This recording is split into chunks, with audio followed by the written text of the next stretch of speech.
After watching the lowest scoring Super Bowl in NFL history, it seemed a little bit odd to give an offensive player the MVP. However, after watching the tape, you can clearly see why Julian Edelman is very much deserving. Or just also looking at the stat sheet says 10 catches for 141 yards will typically put you in MVP consideration. While I personally would have given it to Hightower, Edelman was still very deserving. One of the things I think helped Edelman was how the Patriots game planned to give him advantages. As we all know, the best way to beat Brady is with man coverage, as if you run simple zones, he can easily pick you apart. New England's going to send a man in motion, and since a defender follows him, they know that's man coverage. Los Angeles is going to do something a little bit different here. While they're still having a 4-man rush, one of those guys rushing is going to be a linebacker, and they're going to be running simply a basic cover one hole, except with the one difference, of course, being that a linebacker is rushing the passer, and then an edge rusher is going to end up guarding a running back. This is the route concept that the Patriots are going to be running, and it's going to be the perfect way to beat this Rams defensive scheme. Because the Rams defenders are playing so far back, Edelman's run to the flat route is going to allow him to get wide open. It now becomes a foot race, and he's able to win the foot race and pick up a first down. His quickness is a huge reason he's able to be so successful in man coverage, and this play is another good example. As you see on this play, New England is going to have Edelman a little bit in motion, and that's going to let Brady know that it is in fact man coverage. At this point, Edelman's going up against Talib, and he really has 3 options on this play.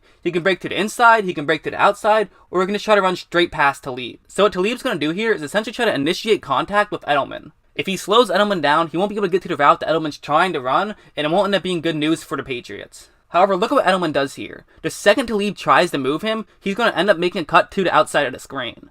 It actually looks on this play like Edelman wasn't supposed to cut until another 5 yards or so. However, of course, it's more important to get past the defensive back than it is to cut at the exact moment that you've been drawn up to cut, and so he does a great job on this play of cutting at the right time, which is what ends up leading to him being able to get open and make a catch for a big gain.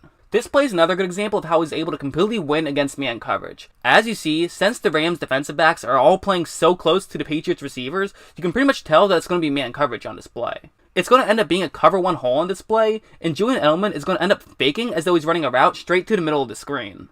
However, that's not what he's doing at all. As you see, Robbie Coleman, who's in charge of guarding Edelman, has to stay right with him as he's expecting a foot race to that direction. However, Edelman simply just breaks back up to the top of the screen and gets wide open. If you're playing defense and you're going to be running a lot of man coverage, what you have to do is win your one-on-one matchups. But really, no matter who they put against Edelman, no one was able to win their one-on-one matchups against him. I already showed how he beat Talib and Robbie Coleman, so now let's talk about how he beat Peters. Once again, it seems pretty clear that it's man coverage. By the way, a lot of Rams defensive backs are pressing. Typically to beat man coverage, you want a quick cut, and that's going to be Julian Edelman's route. However, typically the best way to beat man coverage is a quick cut to the inside, as that now brings you closer to the quarterback and gives the quarterback a better angle to try to make a throw. Edelman knows this, and so he's going to fake as though he's running to the inside. Peters falls for it and ends up going to the bottom half of the screen, which is now going to allow Edelman to end up getting wide open. Edelman always seems to show up for the big games, and he really was firing at all cylinders here in Super Bowl 53. And it's a huge reason he's now a Super Bowl MVP.